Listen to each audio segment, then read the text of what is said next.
So yesterday was the march for Enough is Enough against gender-based violence. And I must say that obviously, like all South Africans, I am appalled and it's awful. And it's not even like 2 kilometers from my house that a woman's body was found dismembered and shoved into rubbish bags. And it's awful. And marching and hashtagging and posting and everything helps and it's great and it's awesome. But the next step is now, but what do we do? What do each of us, every single South African, like what do we actually do? What are we going to do about this? Because action is what is needed to change this. And in my opinion, I'm sitting in my daughter's bedroom because I'm really insanely passionate about women's rights and equality. I've always been, and it's extremely important to me.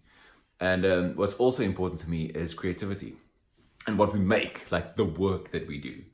And I think that therein lies something that all of us can do. So if you are an artist or you're working or a creative or a business owner or something, there's something that you can do to help to change this. So in my opinion, I mean, this is an insanely complex and difficult problem, but in my opinion, a part of it, a big part of it, is a cultural problem. It's the culture that we have created, not only in South Africa, but all over the world, that we have a culture where women are seen as less, as not as important, as not as valuable as a man. And this needs to change.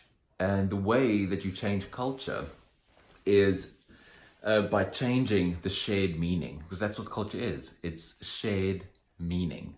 So we share a South African culture because we share meaning. We all know what a cook sister is, or what a blue bull is, or what it means when I say shores are laws are. So, but if we intentionally change the meaning-making mechanisms in a culture, we can actually start shifting the culture. And this is how you shift culture in organizations, like everywhere. But in a country, it's obviously a lot more difficult, a lot more complex. But there are three things that I think we need to pay attention to, and three things that we can change.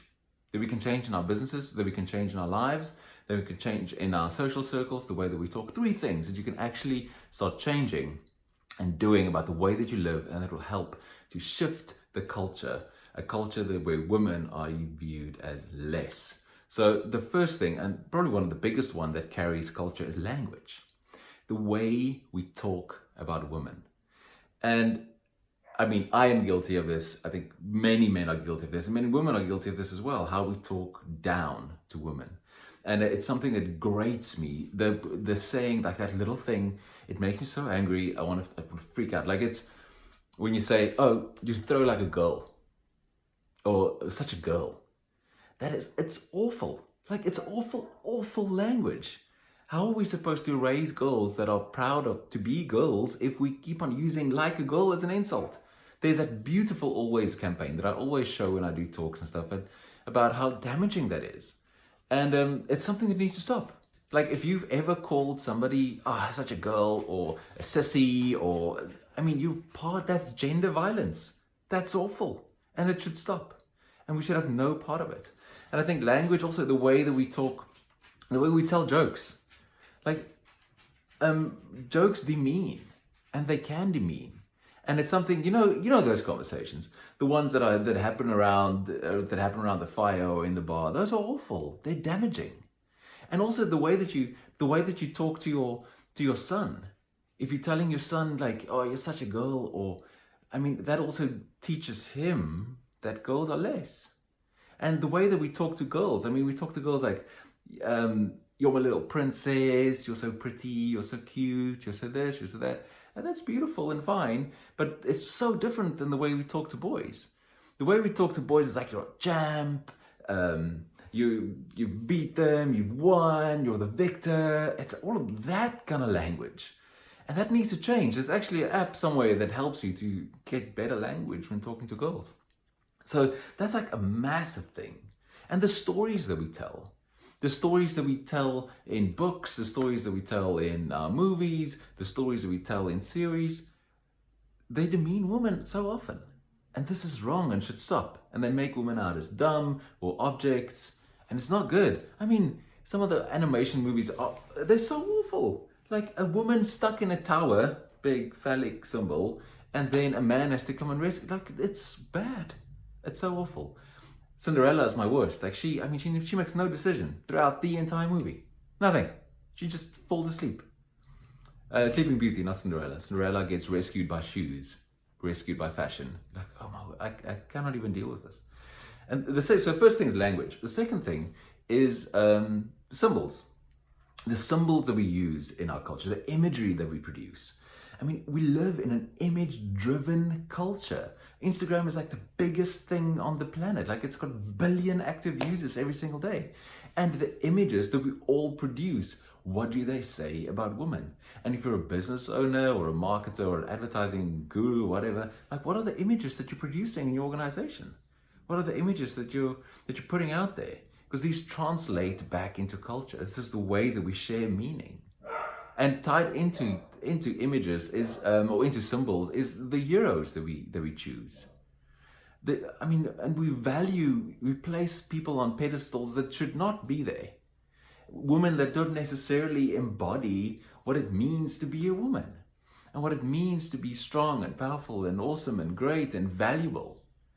And women that see themselves as objects, as place themselves out there as objects, and we glorify that, and we shouldn't.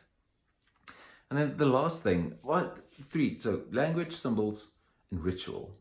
So ritual is the way that our culture embodies meaning.